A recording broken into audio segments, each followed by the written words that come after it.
Hey everybody, 918Live.Earner here. I'm going to be talking today about my construction experience.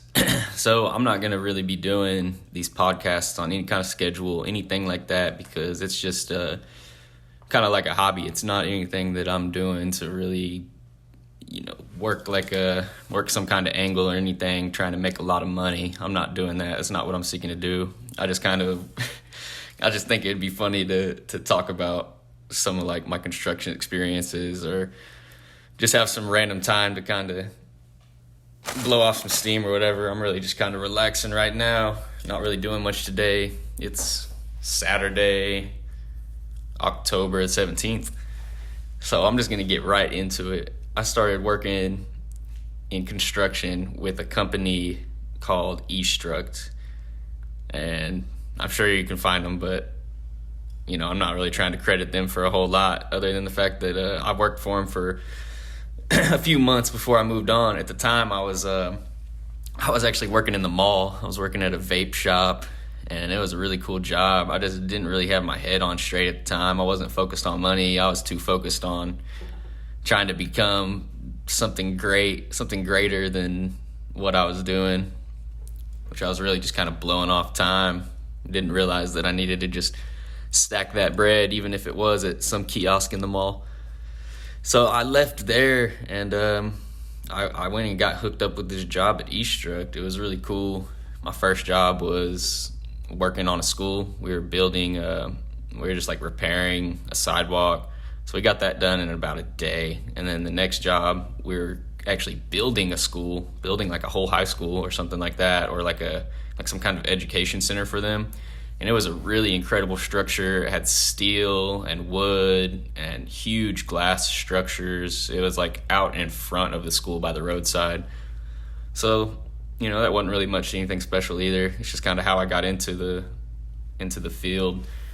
And it was actually a shitty job, so to speak. Literally, the last job I had for him was, we were working on relocating a sewage plant.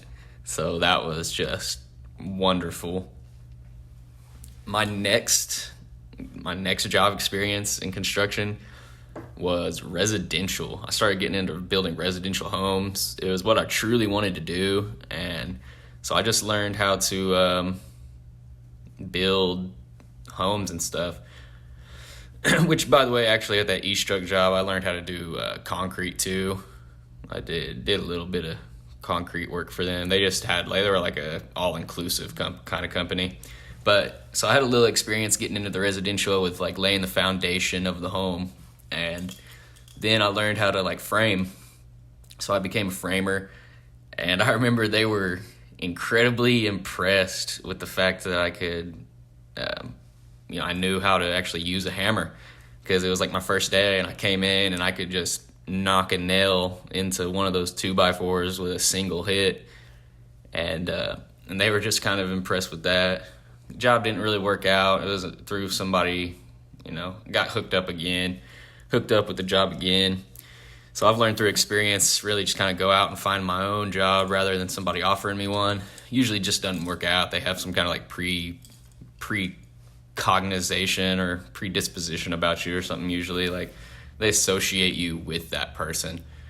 So yeah, we just did a lot of building in that job, a lot of building of homes. I almost fell off a house one time.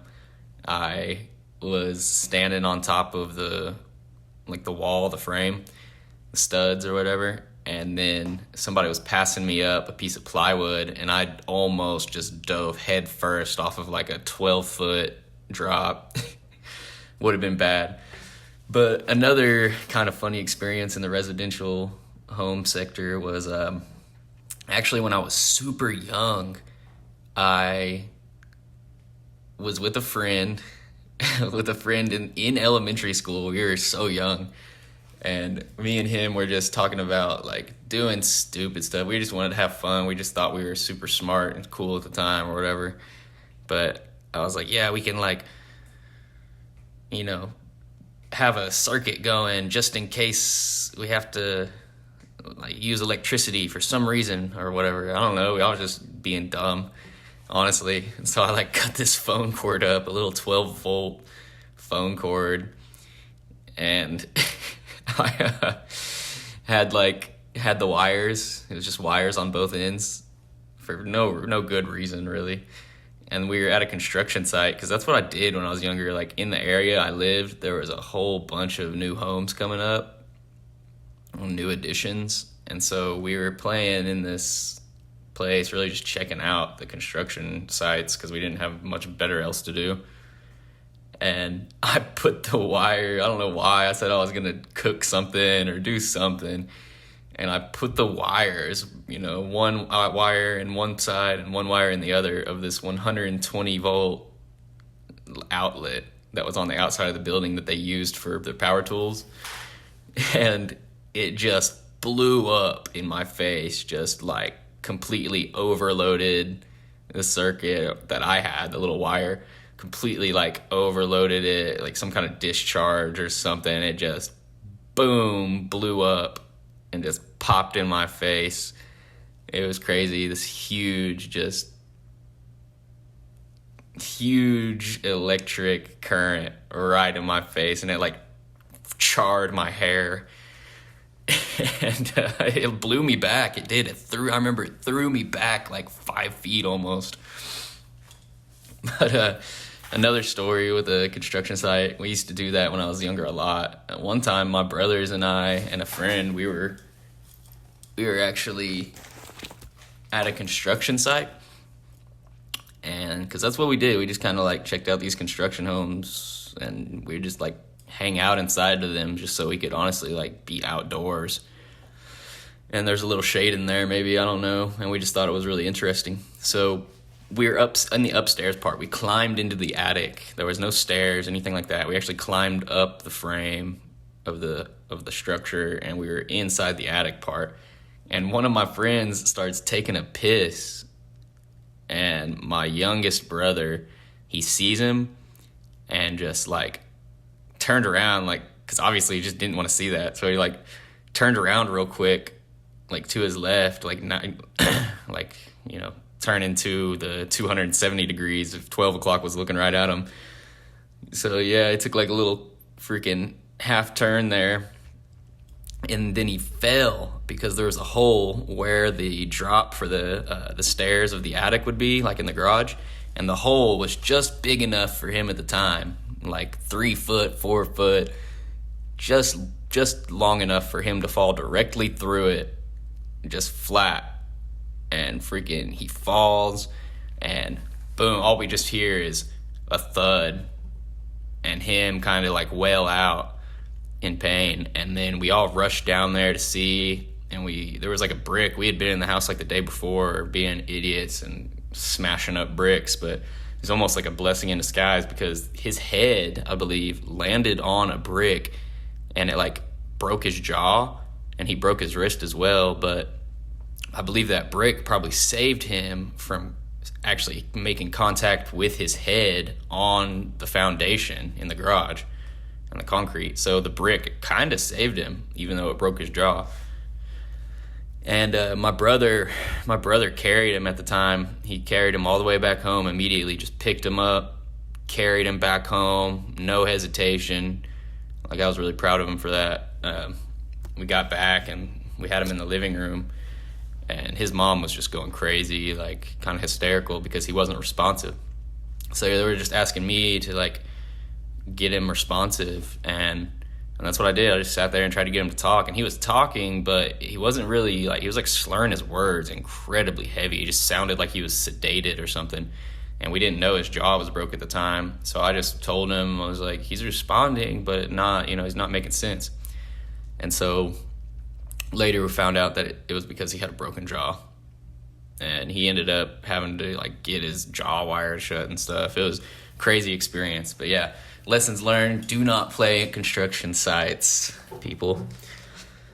My next kind of experience in the construction field was working for the railroad, and this, I would say, was my favorite position, period, because I got to work on the road. I learned so much in such a short period of time. I got to learn how to use like lots of equipment, what was to offer, kind of like personal responsibility, how to lead a team. Like I was in a leadership position. Any single mistake, one flaw could cause the entire, operation to just fail. And I had to use it a couple times. They gave us like what was called stop authority. So I did that and got to work out in Karchi, Oklahoma. We were building something called a storage track.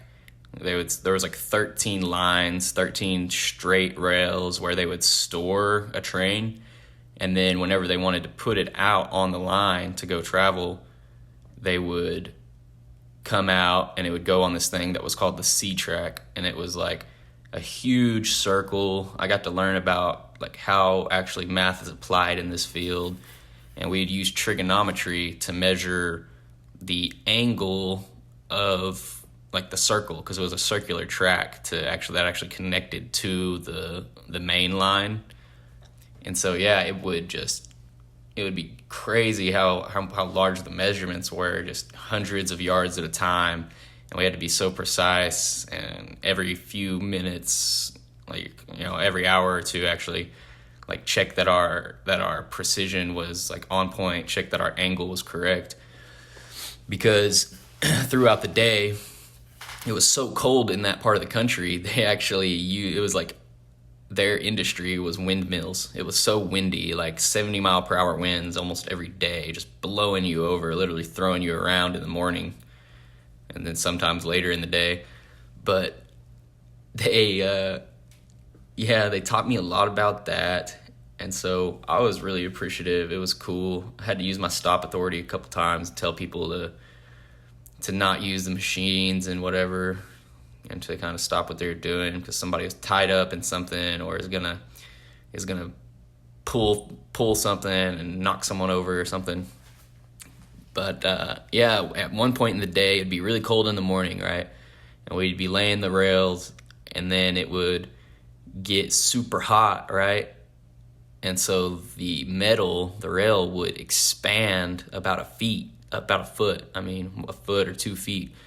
And then later in the evening when it got cold again, it would contract overnight. And so you had to account for that. Say one rail is 20 feet, and we're laying 5 of them, that's 100 feet.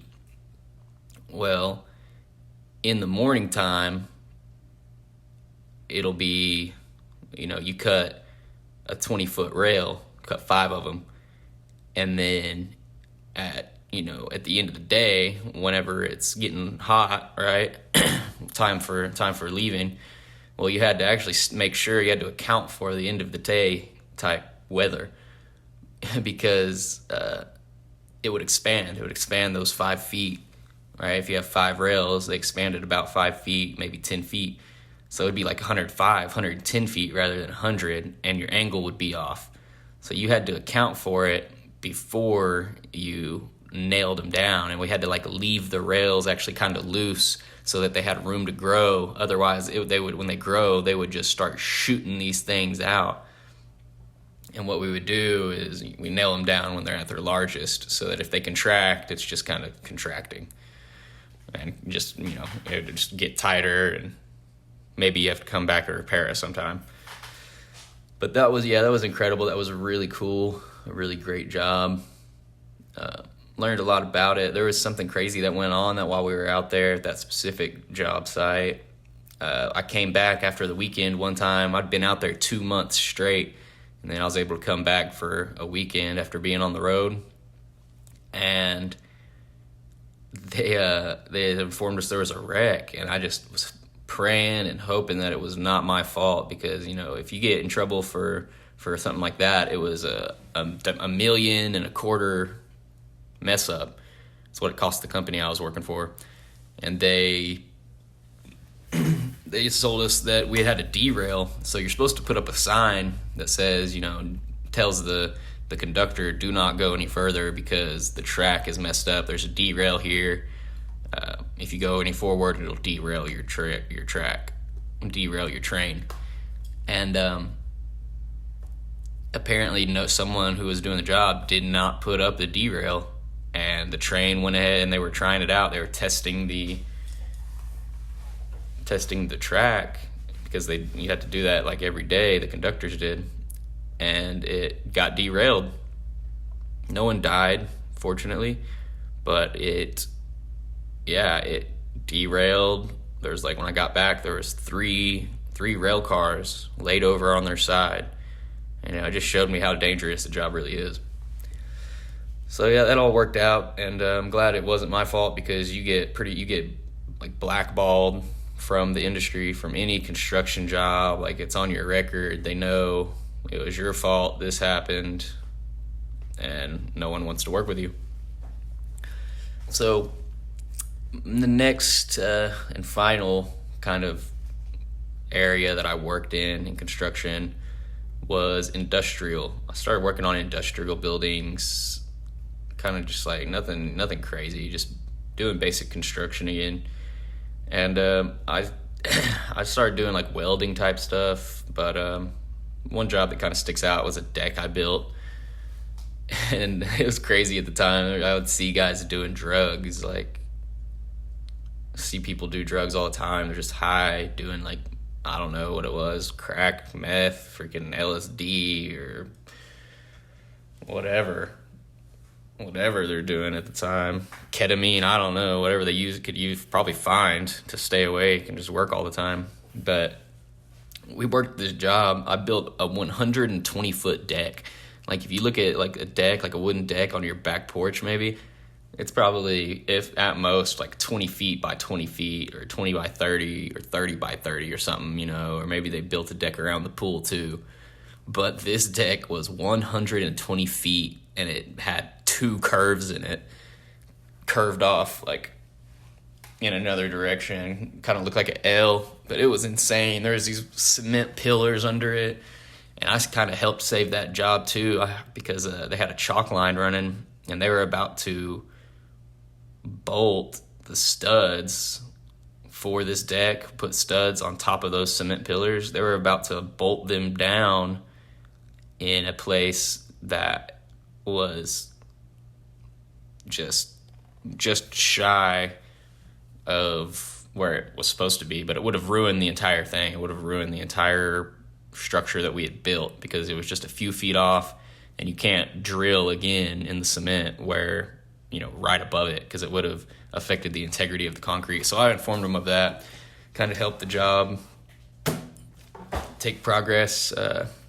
went out and saw it recently, right before I started doing what I'm doing now.